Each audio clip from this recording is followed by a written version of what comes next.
Hey guys, today I'm going to walk you through how I start my seeds indoors. I really want to tailor this video towards the beginner gardener or someone who's not super familiar with starting seeds. So there's going to be tons of information in this video. If you are a more experienced gardener, I'd love to have you encourage everyone else down below in the comments. So one of the most important things is figuring out what zone you are in. So here in Texas, near Houston, I'm in zone 9.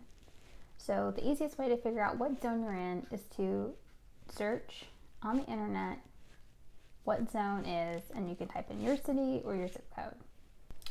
Once you figure out your last frost date, you'll be able to figure out when you can start your seeds inside. So since mine's typically the first week of March, I can start my seeds inside now. It's mid-January, perfect time for me to get those longer plants that we need to get established. So today I'm mostly going to be starting tomatoes and peppers. I do have a couple herbs and flowers I'm going to also be starting, but my main focus today is going to be tomatoes and peppers. So I'm going to quickly go through what supplies you need to get started. First thing you're going to need is something to plant your seeds in. I have one of these Jiffy containers. You can get these at the big box stores or online. I love these because they come with a humidity dome. So once you plant everything, you can put the humidity dome in. It's going to keep the moisture in until your plants emerge.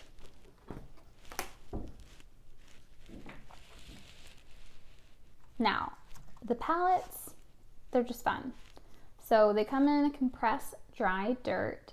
So you can easily buy replacement pellets online and keep these trays and use them again and again. These are the larger ones. These are 55 millimeters, but since we're doing larger plants like tomatoes and peppers, I wanted the larger ones for these. So to expand the dirt in these, you fill this up with water, you let the pods expand, and then they'll be ready to plant. So speaking of filling them up with water, it's good to have just a watering can nearby. One of the next important things you need is your seeds. In one of my previous videos, I went over everything I'm planning to plant in this upcoming season. So once I did that, figured out how much garden space I had and what I wanted to plant and what I could fit in my garden, I went through and I looked through my seeds to see what seeds take the longest to get going and to germinate, which is why I'm starting tomatoes and peppers so early. So once you get your seeds, some important thing that you need to do is read the back of your seed package. There's tons of information on here.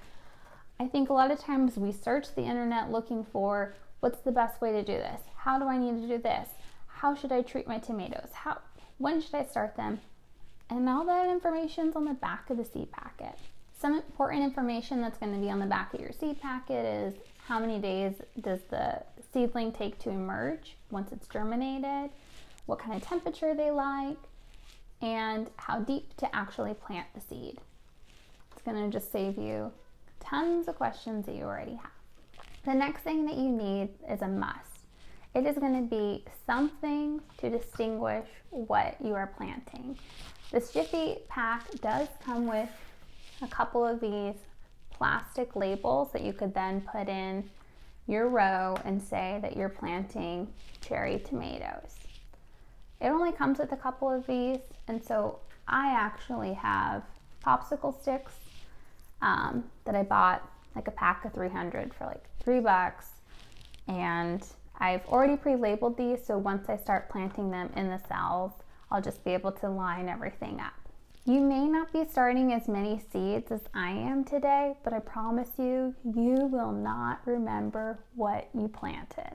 So always label them. One of the reasons why it's so important to label your plants, especially if you're planting a variety of tomatoes like I am today, there's some tomatoes that are determinate and indeterminate tomatoes. So if a tomato is determinate, that means it's going to grow to a determined size. And once it reaches that size, it's done growing.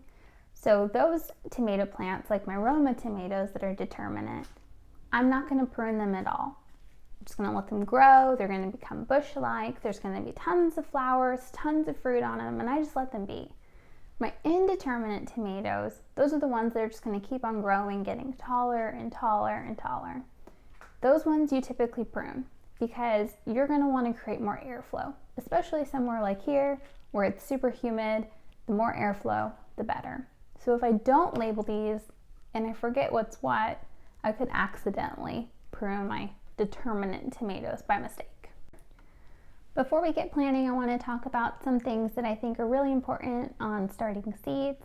One of them is the cost savings that you actually have when you start from seed. So when you buy a pack of seeds, you're getting 25, 50, 100 seeds depending on the variety of plant. And you're going to buy a pack of seeds for $1 to $3 to $4 depending on the brand and the variety. So that's giving you tons and tons of potential plants that you could have, versus if you buy a seedling or an established plant from a nursery or a big box tail store, that you're going to be paying anywhere between $3 to $9 more on the established like tomato plant that probably already has flowers on them. So you can save tons of money. I'm all for buying seedlings here and there, filling spaces in your garden, but if you are trying to fill up your garden, that is going to get costly quick. Another great thing about starting your own seeds, that if organic gardening is really important to you, you know from the time that you started, you know everything that you put into your plant, and you can say 100% that your plant is organic. And that just kind of gives you a good peace of mind. Now, you don't have to buy the Jiffy pellets like I have. There's tons of other ways you can start seeds. You can buy a seed starting tray. You're going to fill it with seed starting mix. These already contain seed starting mix. Another reason why I like them. But you could totally buy your tray, get seed starting mix. You're going to fill those up and you'll do the same steps that we're going to do today. You can even use red Solo cups. If you do that, make sure you poke a hole in the bottom for drainage. You would fill that up the same with seed starting mix and plant your plants. And it's the same steps. So there's tons of ways you can start your seeds. Doesn't have to be exactly what I'm showing today, but I just wanted to throw that out there, that there's other options and you can do tons of different ways. The next items, I'm gonna say they're not something you have to have, they're nice to have. The first one is going to be a heat seedling mat. They look like this. So this, it plugs in, it gets warm. I'm not going to say it gets hot. And so you put this underneath your tray when you're starting your seeds. So this is going to heat up the soil for your plants. So if you have plants like tomatoes and peppers that like a warmer soil, this is going to help them germinate quickly. You will take this away from underneath your plants once they have all germinated and come up, because you don't want their roots to burn. Again, it's not something you have to have. It's totally an investment, something that's nice to have. But if you're really wanting to expand, I do think it's a good investment. And then lastly, I'm going to say this is a nice to have, but I think in order to have real good success with starting seeds indoors, you kind of have to have this, is going to be grow lights. So my grow light setup is actually behind you guys. So when we get to that portion, I'll show you what my setup looks like. But if you don't have grow lights or you're not ready to invest in grow lights, you can use a very strong, bright window and put your seedlings up against that windowsill. Just make sure you're turning your tray every couple days so that way your plants aren't reaching for the sun and getting leggy all on one side. Again, I don't think it's something you necessarily have to have if you're getting started, but I do think in order to have good success, you really need grow lights. I would put grow lights above the heat mat, but again, it's a nice to have. And I have seen people get really creative with their grow light system. I've seen people that have bought in baker's racks and storage trays, and they jerry rig up LED lights and fluorescent lights on pulley systems. So there's tons of options. You can do a little DIY and do something yourself, or you can buy something that's already ready to go, that's sold to be grow lights, and it's going to have everything you need. So now that we went over almost everything, I think it's time to plant. My seed pellets are dry, so I'm going to add some water into these so that the pellets can expand.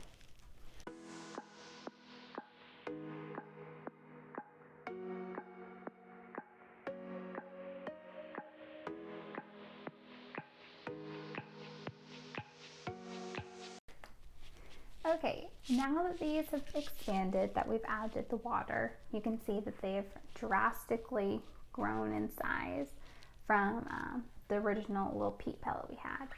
So if you're using these, let them expand for a bit. And what you're going to do is you're going to kind of just rough them up a little bit. You're not messing with the integrity of the structure, but you just want to make sure that there's no dry spots still left. Another thing that I like about these pellets is the entire exterior layer is biodegradable. So what that means is you can potentially, when it's time for you to move these outside into your garden, you can take your entire plant, pick it up, and stick the entire plant, including this outside layer that's mesh, in the ground, and it will break down over time. I actually, because it rips really easy, I will just rip the exterior little mesh off completely when I'm transplanting my plants into my garden. And I found that that has really helped me not have transplant shock, because my plants are being planted with all the same soil that they've had around them since the very beginning. So I'm just going in and I'm ripping the tops of these just a little bit, because as you can see, the mesh kind of comes up on the very top and just doesn't give you a ton of space to work with. So I'm going to rip these up real quick.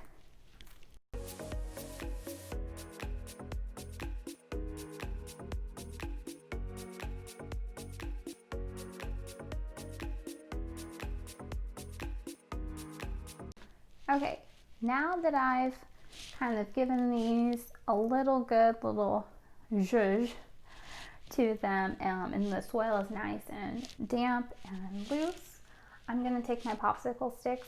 I've already pre-labeled these because I've already planned out how many plants that I'm going to plant of each variety, and I'm going to take my popsicle sticks. That's what I'm using. So the first plants I'm going to be putting in are the Cherry Falls tomato variety. So what I'm going to do is I'm just going to stick them in, so that way I don't forget to do it and then get somewhere over on this end and forget what I had planted where.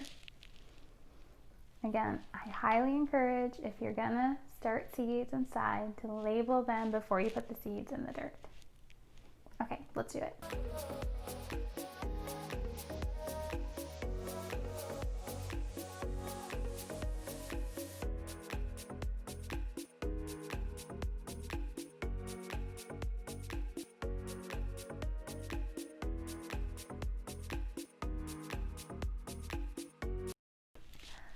Okay, now that we have them all labeled, we're gonna start putting our seeds in our pellets.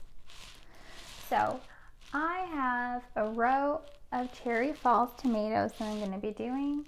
I have 6 Roma tomatoes I'm doing. I really wanted to pump up how many canned tomatoes I did this year. Roma tomatoes are known for being a good canning tomato. I actually looked up how many plants to plant per person for your traditional canning tomatoes, and it said 4 to 7 per person in your house. So that seemed like a whole bunch. So I'm gonna start with 6, which is way more than I was intending originally to start, and see how far that gets me this year. I have 2 black crims, 2 green zebra, 2 yellow pears. I'm doing a row of bell peppers, another row of jalapenos. Apparently I really want some spice in my life. I'm doing 2 shishito plants, and 2 Cayenne. I'm doing a row of my snapdragons, which is a cooler plant. So since we have short springs here, I'm going to try to get those started early. I'm going to do 2 cilantro. I haven't had the best luck with cilantro, so I'm hoping if I start it from seed, I'll have a little bit better luck. 1 dill. I don't use a ton of dill, but you can only grow it when it's cooler here, so I'm going to maximize it while I can. And 1 basil. I will definitely be starting more basil when it gets warmer. They just love the heat, so I didn't want to grow a ton of basil. Okay, now that we've got everything labeled, let's get to planting. So the first row I have cherry falls, cherry tomatoes. So I'm going to grab those seeds. We're going to open the packet. Now I typically like to sow 2 to 3 seeds per plant. That way, in case for whatever reason one of the seeds doesn't germinate, then at least I have another seed in there as backup. And so since we're planting these inside so we can get a head start, I don't want to have to be waiting for a dead seed to germinate. So I'm gonna get these seeds. Now remember, seeds are super small. I think this is a new variety to botanical interest. So they only, in this pack, send you 15 seeds. So because of that, they actually come in a smaller pack inside. So you can see, oh, I don't know how you're gonna see this. They're so small. They are teeny tiny. I don't know if you can see, I think that's all 15. So I'm just gonna loosen the soil a little bit. And remember, you can look at your seed packet, it's going to have information. So these want to be planted just 1/8 of an inch deep, so really shallow. So I made a little indent in all these. My finger's moist because of the wet dirt. I'm going to grab 2 seeds and just sprinkle them in. And then I'll do that for these. And we'll keep going. Now don't forget, you don't have to use all your seeds. Whatever ones you're not using, put back in your seed containers. I like to just use some Scotch tape.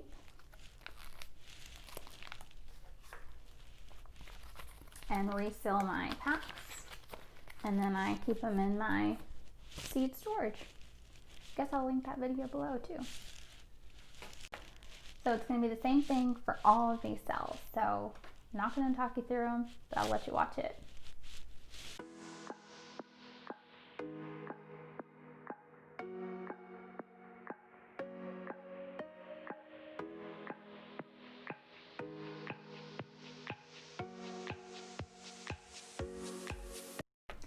Okay, now that we got everything planted, we're going to water the seeds in. Now remember, our soil's already wet because we pre-moistened it before we put the seeds in. So now we're just going to water those seeds in. Now, right away, once we planted them, I'm not going to use something like this, like a traditional watering can, to water my seeds, because I don't want to accidentally wash the seed that it gets dislodged and then it doesn't get a chance to germinate. So I'm going to use just a mister, and I'm just going to mist lightly the tops of these plants. You don't have to have a cute little mister like I do. I know this is a little extra. You could totally just use a spray bottle. Just a cheap little 99-cent spray bottle will do. We're really just getting this top layer damp so that the seeds stay in place.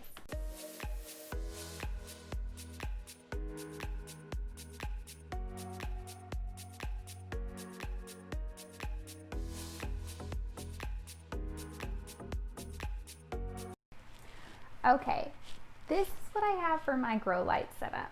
Again, you don't have to have all this. This is a little over the top, not gonna lie. It's totally an investment, but I've had great success with it. So I do have one light. I'm not gonna flip it and blind you. It is a T5 grow light. It is in this tent, which helps reflect light. I do have my lights on a timer. I like to run them for at least 14 hours a day. Your good window time is 12 to 16.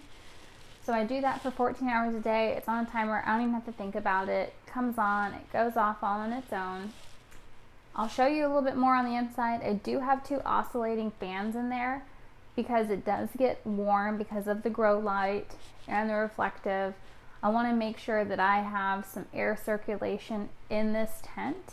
It also helps strengthen my seedlings. So my seedlings growing in this tent are used to what they think is wind, right? So by the time it's time for me to transplant them outside, they're strong. They're ready for the full outdoor experience. So I highly suggest at least getting a grow light, getting 1 oscillating fan nearby, just so you can get some movement on your seedlings. I'll show you the inside. So here's a better view of my tent. You can see I do have an oscillating fan on this end, and then I have another down here. My grow lights are hung by a pulley system, so that way I can lower them when I have new seedlings going in and raise it if I was going to have more established plants in. Okay, now that we have everything planted, labeled, grow lights on, there's only one thing left to do. Put them under the lights.